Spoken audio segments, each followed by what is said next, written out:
So we've got Birch here. He's one of the dogs that has been hanging out with us here at the cabin. Been playing around with him. He's a fun dog. Get a toad! And whoa, whoa! There's a toad! You have it? I got it! I Mario, got it! go get your camera. Hold on a second. I'm gonna put him in my pocket. I had to slide all the ways down this hill. Hold on, I'm coming up. I had my phone in my hand. Oh, yes! Look at this. Hold on a second. Wait for it. Oh, look at that little guy. That's a western toad.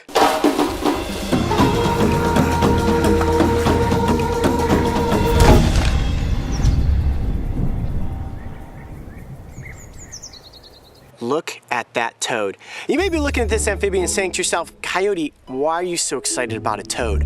What you may not know is that the western toad is the only species of toad found in the state of Alaska. There are no reptiles here, and there are only 6 species of amphibians, 3 salamanders, 2 frogs, and this little bumpy toad.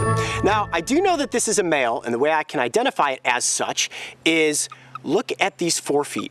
You see those little pads on the bottom of the feet? Those are called nuptial pads, and they use those to help themselves navigate through the environment. Now, the females do not have those pads. Females are larger than the males, and let's look at this toad's back. You see that ridgeline, all these bumps that run along the back? On a female, those are much more pronounced and reddish in coloration. You are one handsome little fella, you know that?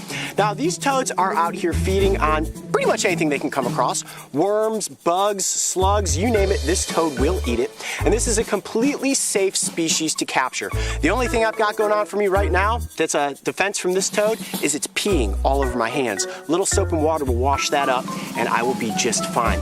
Now, you look at this toad and you think to yourself, boy, he doesn't have any claws, he doesn't have any big teeth, how does he defend himself? Well, as we know, most toad species do have toxins in their skin. That comes from the parotoid gland. The parotoid glands on this toad are very small. You can see him just behind the eyeball there. And he's not doing it now, but when I first caught him, he puffed up his body to make himself look bigger, and he was going beep, beep, beep, beep, beep, beep, beep, beep, beep, and they vibrate their bodies. And that apparently will scare off a predator. I mean, I imagine if I came in and grabbed a hold of this toad, it would shake its body and make those noises. I'd be like, ooh, I'm not gonna mess with that guy. Oh, there it was. You gonna chirp again? Chirp, chirp, chirp. Hear that? Yeah, you knew that that's what we were talking about, didn't you?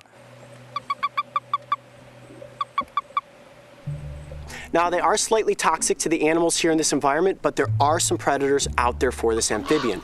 Ravens will eat them, eagles, and badgers have actually been known to consume these toads. So, Coyote, how are these toads different from the toads back in Ohio? Well, I'll tell you something about the toads that live up here in Alaska. They're extremely tough. These animals have to deal with extremely cold temperatures during the winter, and what they'll do is burrow down deep in the mud, and some species of amphibians, like the wood frog, can actually freeze, and then they thaw out in the spring. Now, I'm not sure whether or not these toads freeze, but I can just tell that the skin is much more durable and rugged than some of the toad species that I find in Ohio. This is one tough little creature if it can survive freezing temperatures up here in Alaska. You also notice that the coloration of this toad is very light, almost cream colored, and that distinct white stripe that runs along the length of the back. The toads that I find in Ohio are usually dark brown in coloration, sometimes even black. Now, the skin is a little smoother, and it's also slightly sticky. That's because they absorb a lot of their moisture from their environments. The toads I find in Ohio are much drier than this one here. That's one good-looking toad.